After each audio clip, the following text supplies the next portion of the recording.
The golden dragon on the hill yawned, lifted its head, waved its wings, and lashed the ground with its tail.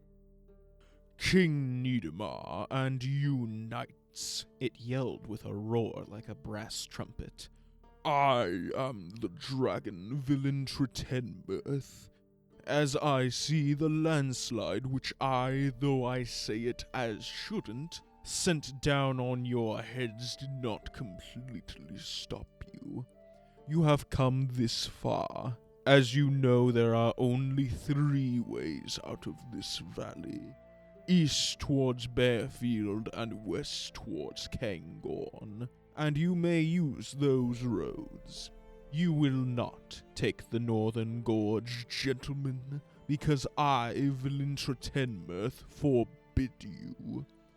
However, if anyone does not wish to respect my injunction, I challenge him to fight an honorable knightly duel, with conventional weapons, without spells, without breathing fire.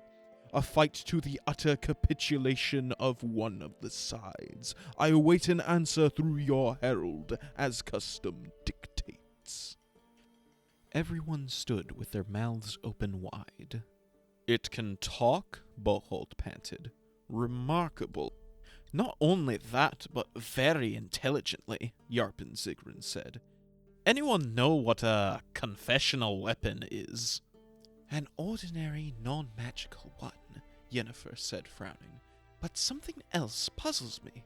With a forked tongue, it's not capable of articulated speech. The rogue is using telepathy. Be careful, it works in both directions. It can read your thoughts." "Has it gone completely balmy or what?" Kennet Beanpole said, annoyed. "An honourable duel? With a stupid reptile? Not a chance. We'll attack them together. There's strength in numbers." "No." They all looked around. Ike of Denisley, already mounted in full armor, with his lance set by his stirrup, looked much better than he had on foot. His feverish eyes blazed from beneath his raised visor, and his face was pale. "No, Kennet, sir," the knight repeated. "Unless it is over my dead body. I will not permit knightly honor to be insulted in my presence. Whomsoever dares to violate the principles of this honorable duel—" Ike was talking louder and louder. His exalted voice was cracking, and he was trembling with excitement. "Whomsoever affronts honor also affronts me, and his or my blood will be shed on this tired earth. The beast calls for a duel? Very well. Let the herald trumpet my name. May divine judgment decide. On the dragon side is the power of fang and talon and infernal fury, and on my side—" "What a moron," Yarpen Zigrin muttered. "On my side righteousness, faith, the tears of virgins whom this reptile—" "That's enough, Ike. You make me want to puke," Boholt yelled. "Go on to the list. Don't talk. Set about that dragon." "Hey, Boholt, wait," one of the dwarves, tugging on his beard, suddenly said. "Forgotten about the agreement. If Ike lays low the serpent, he'll take half." "Ike won't take anything," Boholt grinned. "I know him. He'll be happy if Dandelion writes a song about him." "Silence," Gillingstone declared. "Let it be.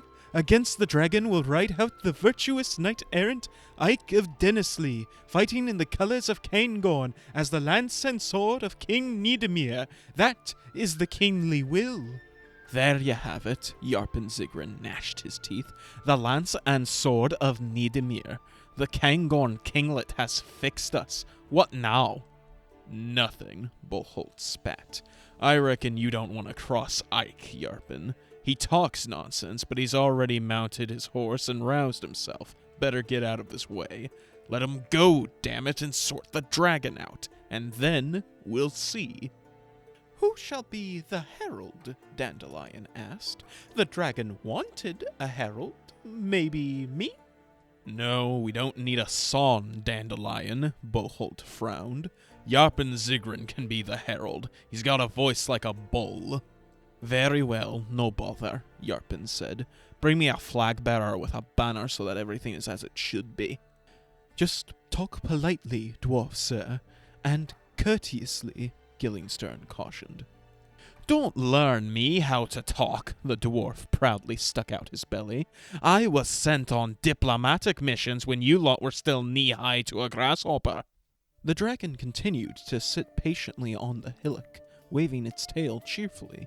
The dwarf clambered up onto the largest boulder, hawked and spat. Hey, you there, he yelled, putting his hands on his hips. You fucking dragon, you! Listen to what the herald has to say. That means me. The first one to take you on honorably will be the meandering knight Ike of Denisley, and he will stick his lance in your paunch, according to the holy custom, to your confusion, and to the joy of poor virgins and King Nidemir. It will be a fair fight, and honorable. Breathing fire is not allowed, and you may only lambast the other confessionally until the other gives up the ghost or expires, which we sincerely wish on you. Understood, dragon? The dragon yawned, flapped its wings, and then, flattening itself to the ground, quickly descended from the hillock to level ground. I have understood, noble herald, it yelled back. Then may the virtuous Ike of Denisley enter the fray. I am ready. What a pantomime, Boholt spat, following Ike with a grim expression as he walked his horse over the barrier of boulders. A ruddy barrel of laughs. Shut your yap, Boholt, Dandelion shouted, rubbing his hands. Look, Ike is preparing to charge. It'll be a bloody beautiful ballad. Hurrah! Long live Ike! Someone shouted from Niedemir's troop of bowmen.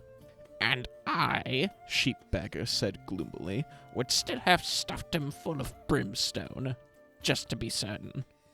Ike, already in the field, saluted the dragon with his upraised lance, slammed down his visor, and struck his horse with his spurs. Well, well, the dwarf said. He may be stupid, but he knows how to charge. Look at him go. Ike leant forward, braced in the saddle, lowered his lance at full gallop. The dragon, contrary to Geralt's expectations, did not leap aside, did not move in a semicircle, but, flattened to the ground, rushed straight at the attacking knight. Hit him, Ike, Yarpen yelled. Ike, although in full gallop, did not strike headlong straight ahead. At the last moment, he nimbly changed direction, shifting the lance over his horse's head. Flashing past the dragon, he thrust with all his might, standing up in the stirrups. Everybody shouted in unison.